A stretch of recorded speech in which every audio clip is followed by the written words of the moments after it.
Lee Lifeson Art Park. That's not bad, huh? Very cool. Pretty good, man. How would you describe the knowing that this is here in this neighborhood? It's amazing. I mean, we grew up right around here. We hung out right around here. We skipped school right around here. We played Earl Haig probably 5 times. I teach you Earl Haig? When it was known as the Factory. You've played there too. In no way you would have imagined this street corner would now bear your names.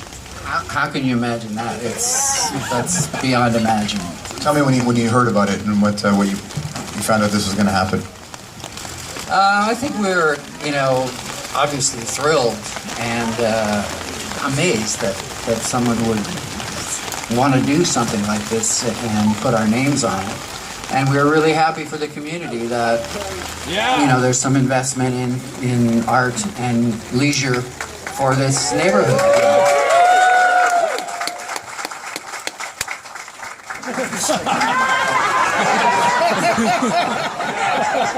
I'll translate. What he was saying was, yeah. This also gives you a really interesting opportunity to reflect on your career, because it's not just like putting out a greatest hits. It's a park and look at all these wonderful people who've shown up to be a part of this on a day like this. Well, yeah, this park will still be here weeks after we're gone. I'm just curious, how many people here are from this area? Who remembers the Red Barn? 3 fries if you went there right at closing. Remember that. One of the great things about your career too and who you guys are is that Toronto has never left you, and you've never really left Toronto. This is no matter how big you got around the world, and it was rather big, as you know, you were always the guys from here. That was important to you? It was. I mean, we grew up here, and our families were raised here, and my kids went to school here, and we have deep roots in Toronto, and it's always going to be a part of us. Now that you have some time on your hands, could people stroll by here on any given Saturday or Sunday and watch you busking in this park? Yeah, you see Alex and I asleep somewhere over there with a paper bag with some rye whiskey in it, probably. I'm thinking I might actually play a little bit here, and I wish I could be as good as Jacob Moon was. He was amazing. Careful, we'll give your guitar right now. Thanks, Jacob. I might come by and leave my case open and try to make a few bucks. What do you think? You'll throw some change for him, maybe? I like the fact that it's not just a park, it's an art park. Yeah. And that's important. Tell me why that's important to you. Well, art is the thing that elevates you out of whatever situation you're in. Art is constant for that. It's a place. Art is a thing that you pour your heart into. That whatever you're doing, whatever aspect of life, whatever situation you find yourself in, art elevates, art heals. It's what's given us everything in our lives, and so to be associated with that kind of thought, that kind of concept is amazing to me. It's fantastic.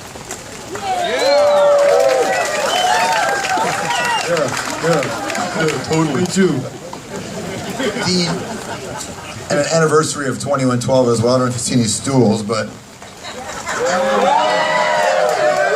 now we have real bums on them.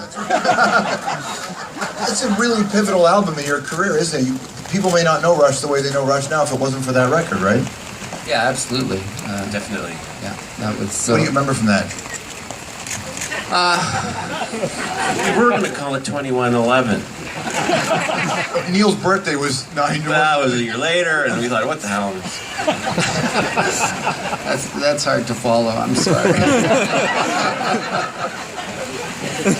That was a really important album for us because we figured that it was the last album that we'd ever be allowed to make.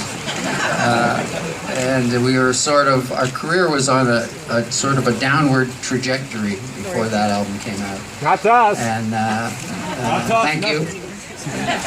You're the guy who bought Progressive Steel. You got a t-shirt on there. Thank you for that. You got the shirt. Oh my God, there's 2 of them. So anyway, it became a pivotal record because we thought it was our last chance to make a record, and it turned out to be anything but. Right. And so, But we don't listen very well, and just really wanted to stick to our guns. And as I was saying before, if we went down in flames, there would be our flames, and we would live with that. Fortunately, we didn't catch on fire. So when you heard the record, when it was done, when you finally all agreed on it and it was mastered and ready to go, and you were sitting there just amongst yourselves playing it back, what did you think about its prospects? Oh, I didn't think anyone would like it. We liked it. We liked it. We were really proud of it, and we figured that it would be like the previous record, that it would be a head scratcher. And when we delivered it to the record company, I think it was a head scratcher for them, except for our biggest supporter there, who's the gentleman who signed us to our first record deal, which was a guy named Cliff Bernstein. And so management and him sort of championed that record, and they got it. And the rest is history, as my mother would say. There she is right there. Right, Mother? His mother was on stage. I don't know if any of you were at the Foo Fighters concert the last time they played. His mother was on stage with Dave Grohl's mom, just rocking out at the show. Yeah, she's a rocker chick, man. We're just the opening act for her. We should get him here at one point. We saw the final tour. What is the final tour? Which most of us hope isn't actually the final tour, but it's the final tour, we think, right? Probably. Yeah. People need to hear. Right here, my son. We have YouTube for that now. We can do. We might do house calls, maybe. I mean, it's an interesting time in your career. What do you guys want to do? Where's your head at? I mean, it's a long time to be in a band. You guys have been together for almost 50 years playing, right? Yeah, that's right. Yeah, 50 years. I don't know, it's been an adjustment this past year.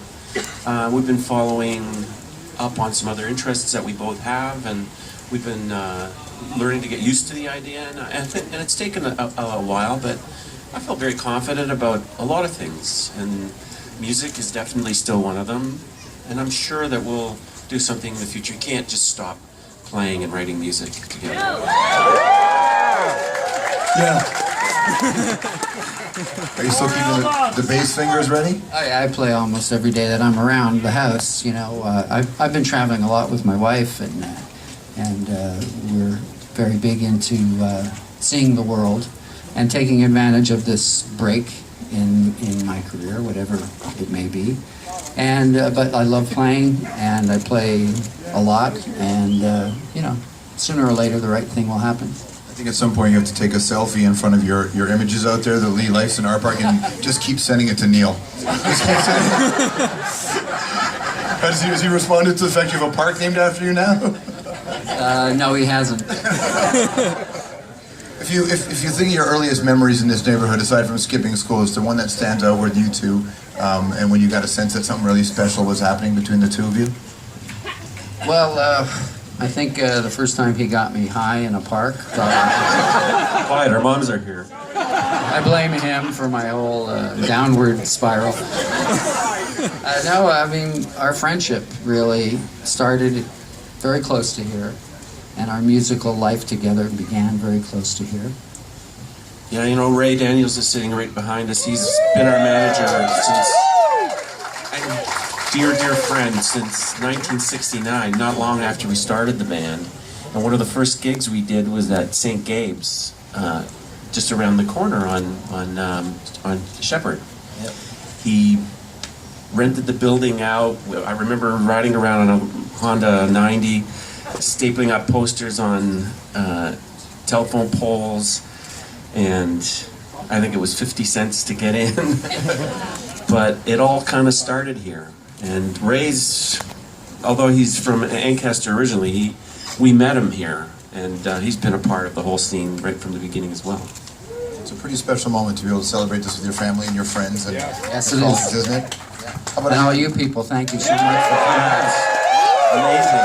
Geddy, Lee, Alex Lifeson. We should bring up Councillor Fillion. This is how it all started, right? Councillor Fillion.